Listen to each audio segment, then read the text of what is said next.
Hey la famille, j'espère que vous allez bien. Écoutez, nouvelle vidéo. Aujourd'hui, on va essayer de faire un petit truc tranquille.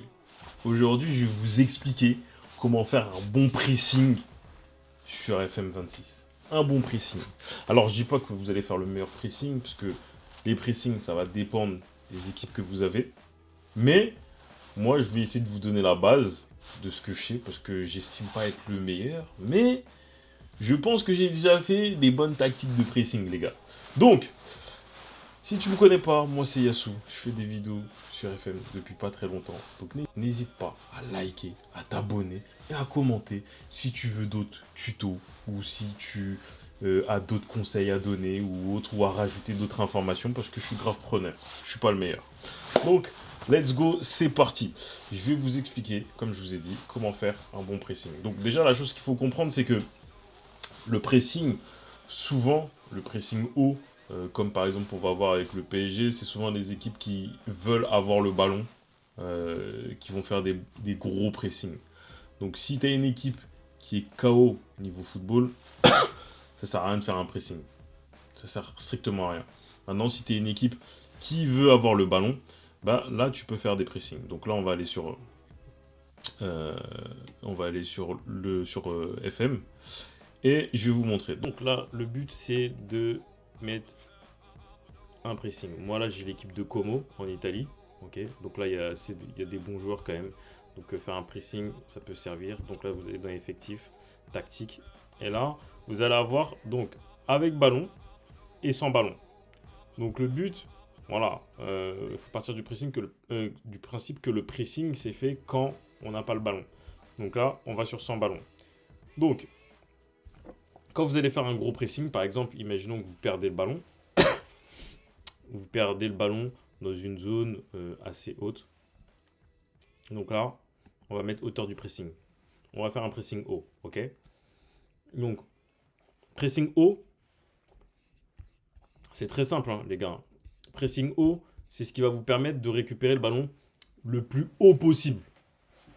Bête, mais très très simple. Le plus pressing haut, c'est pour récupérer le ballon le plus haut possible. Pourquoi? Parce que ça te permet de te rapprocher le plus possible des buts adverses. Ensuite, tu vas aller sur ligne défensive. Alors, ligne défensive, euh, pareil, la mettre la plus haute possible. Maintenant, moi, je mets pas vraiment haut, haut, haut, haut, haut. Je mets plus haut, je mets pas beaucoup plus haut, tu vois. Haut, euh, ça permet d'éviter, tu vois, les contre-attaques vraiment violentes, tu vois. Donc là, tu mets plus haut. Comportement de la ligne défensive, rester le plus haut possible, d'accord. Donc, ou sinon tu mets équilibré, ça change rien, et déclencher le pressing. Là, tu vas mettre beaucoup plus souvent. D'accord. Donc ce qui se passe, c'est que dès que tu es dans cet état-là, c'est-à-dire que là, euh, il faut comprendre que le but de cette tactique-là, c'est pour récupérer des ballons le plus haut possible. Maintenant, il faut avoir les joueurs qui vont avec. Donc, moi, je vais te donner certaines caractéristiques à avoir quand tu veux faire des bons pressings. Il te faut les joueurs qui vont avec, parce que sinon ça va être compliqué. On va prendre l'exemple de Maxence Cacré, c'est parfait. Donc là, souvent il y a des personnes qui vont faire un pressing, mais t'as pas les joueurs qui vont avec. Ok. Quand t'as pas les joueurs qui vont avec, c'est un peu compliqué. T'as l'impression que tu fais une tactique dans le vent. Là, par exemple, Maxence Cacré, pour moi, c'est typiquement le joueur pour un pressing. Ok. Donc, qu'est-ce qu'il faut pour faire un bon pressing? Il faut avoir une bonne agressivité, une bonne anticipation, de la concentration, détermination, décision, d'accord. Un volume de jeu. Ça, pour moi, ça c'est une des choses les plus importantes. Volume de jeu et endurance. Pour moi, ça va avec. Pourquoi? Parce que, en gros, il faut tout le temps, tout le temps, tout le temps, tout le temps être en mode pressing, récupérer le ballon et ensuite attaquer. Ok.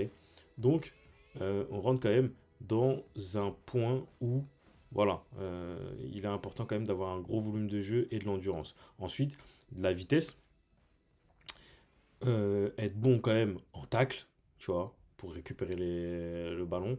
Ça, c'est vraiment les caractéristiques pour moi qu'il faut avoir. Donc, on va récapituler. La concentration, l'anticipation, la détermination, vitesse, accélération, endurance, tacle. Pour moi, là, Maxence Cacré, c'est typiquement le joueur que tu peux avoir au milieu de terrain et lui, tu vas lui demander de faire le pressing. Maintenant, si tu as d'autres joueurs qui ont des très bonnes caractéristiques, comme tu peux avoir à Como, par exemple, le milieu de terrain, il est composé de Maxence Cacré, Sergi Roberto. Donc là, je pense que tu vois que Sergi Roberto a aussi les caractéristiques. Maintenant, je ne demande pas d'avoir 15 partout. Non. Mais tu vois, par exemple, tac, il a la moyenne. Volume de jeu, il a 15. Endurance, 12. Détermination, décision, concentration, anticipation. Volume de jeu, tu vois, il est dans la caractéristique du mec qui peut presser en équipe. D'accord. Tu vas regarder aussi d'autres. On peut regarder aussi d'autres milieux de terrain. Donc là, il y a Maxence Cacré, parce que là, je joue en 4-4-2, si je dis pas de bêtises. Sergi Roberto, machin, ok, parfait.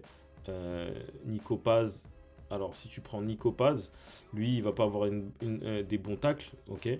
Mais tu vois que dans anticipation, il est bon. Concentration, il est bon. Détermination, il est bon. Volume de jeu, c'est carré. Endurance, ça va, tu vois. Donc, s'ils sont plusieurs à faire un pressing, là, tu peux rentrer dans un bon pressing avec Nico Paz aussi. Tu regardes les ailiers aussi. Normalement, les ailiers, tu vois, par exemple, lui, il a 9 en tacle. Parce que c'est un milieu offensif, mais 9, pour moi, je le fais presser. Concentration. Et tu vois, par exemple, lui, il va avoir un peu moins de courage, tu vois. Alors, courage, ça peut jouer en ta défaveur quand tu n'as pas beaucoup de joueurs courageux. C'est pas une caractéristique importante, mais tu vois, par exemple, vers la fin, tu sais, genre quand il reste 70 minutes, 80 minutes, ou même dans les par exemple, dans les matchs avec beaucoup d'engagement, euh, là, il va pas aller vraiment il va pas vraiment y aller, tu vois. Il faut du courage pour y aller. T'as capté. Donc il faut du courage. Donc ça, c'est un peu compliqué. Par exemple, tu joues contre l'Inter de Milan. Si les joueurs ils y vont, lui va pas trop y aller. Donc il te faut quand même des joueurs qui ont du courage. Par contre, endurance, vitesse, agressivité, anticipation, il est dans le bon, tu vois. Donc, par exemple, Como, c'est une équipe avec laquelle tu peux faire du pressing. Tu as des équipes avec lesquelles tu peux pas faire de pressing. Tu as deux équipes qui ont besoin de faire un bon pressing. Les équipes qui veulent avoir le ballon, d'accord. Les équipes qui veulent avoir le ballon, par exemple, si tu vois que tu as un milieu offensif qui est très très bon, tu as un jeu collectif qui est mis en la moyenne de jeu collectif est très très bonne, techniquement c'est bien élevé, ça veut dire que tu es une équipe qui a besoin d'avoir le ballon. Maintenant, il faut que tu fasses certains recrutements pour avoir des joueurs qui sont capables de faire un pressing constant. Quand on perd le ballon, des choses comme ça, pressing haut, vraiment choisir en fonction de la tactique que tu vas emmener. Donc si on parle de pressing, il faut que tu achètes des joueurs en fonction de ces joueurs-là. Donc les équipes qui veulent avoir le ballon. Et la deuxième chose, c'est les équipes qui ont les joueurs pour faire le pressing. Parce que des fois, tu peux avoir des joueurs techniques, mais tu n'as pas une équipe qui est capable de faire des pressings. Tu peux avoir des milieux techniques, mais qui n'ont pas la capacité de faire des pressings. Par exemple, tu prends un Neymar. Avec un Neymar, quand tu regardes ses caractéristiques, bah, tu sais qu'avec lui, tu ne peux pas faire de pressing. Ok. Tu regardes... tu as plein d'autres milieux comme ça. Ils ne peuvent pas faire le pressing. Donc avec ces gens-là, qu'est-ce que tu vas faire? C'est que tu vas plus miser sur la défense. Un bon milieu défensif et une bonne défense, tu vois. Solide, concentré, des choses comme ça. Donc là, c'est assez différent. Donc tout va dépendre de ce que toi tu vas aller chercher quand tu veux faire un pressing. Donc j'espère que j'ai été clair sur mes explications. Si vous avez des questions, n'hésitez pas à me les mettre en commentaire. Moi je suis juste là pour vous expliquer comment je fais les pressings. Et vous me dites ce que vous en pensez. Si ça vous plaît pas, je peux comprendre, tu vois. Parce que moi je suis juste un player. Ok. Donc je vous remercie de m'avoir écouté. N'hésitez pas à vous abonner. N'hésitez pas à liker et à commenter la vidéo. On est en bleu comme never.